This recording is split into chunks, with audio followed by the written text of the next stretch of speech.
En effet, dans cette voiture blanche numéro 1 ce jour-là à Melbourne, Craig Lowndes va se retrouver mêlé à une collision qui va transformer sa voiture en toupie virevoltante.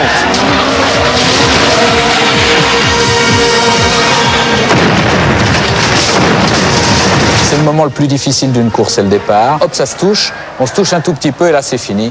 Hop, on rentre dans un cercle vicieux, c'est l'escalade du danger. Et puis cette voiture qui part en tonneau. Des tonneaux, il y en aurait une petite dizaine au total. Explication. Il part en tonneau simplement parce qu'il change de surface, il passe du goudron à l'herbe. Comme il est sur le toit, il y a le bord du toit qui se plante dans l'herbe parce que c'est un terrain meuble. Et donc la voiture se plante là, et de là, départ du tonneau. Et toute l'inertie accumulée sur cette glissade, à ce moment-là, détermine le nombre de tonneaux. En l'occurrence, il doit en faire 7 ou 8.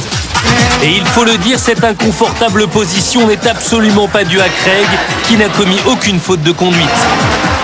Lui, c'est un monsieur pas bien, là. C'est lui qui fait la faute et qui envoie tout le monde au tas. Notamment le pauvre qui fait les tonneaux. Celui-là, le pauvre gars, je ne sais pas qui il est, mais il y est pour rien. Et là, vraiment, il a subi complètement une petite faute des deux autres qui l'envoient complètement en tonneau. Alors justement, comment un pilote peut-il arriver à se comporter ainsi? Comment un coureur ose-t-il mettre en danger ses concurrents? Il faut passer coûte que coûte. On ne lève surtout pas l'accélérateur, on freine encore moins.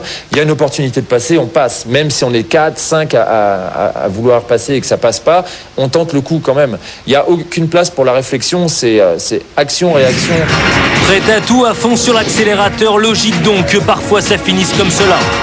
Là, il se met un gros carton. Avec une voiture normale, il y a un mort. Je serais tenté, quand je vois ça, de dire, il y en a qui ont de la chance.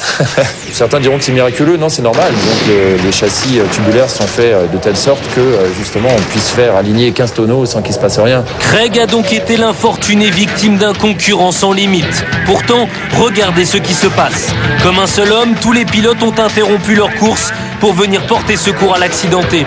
Évidemment, il y a une compétition terrible entre tous les pilotes. En revanche, il y a un respect absolument extraordinaire entre chaque pilote.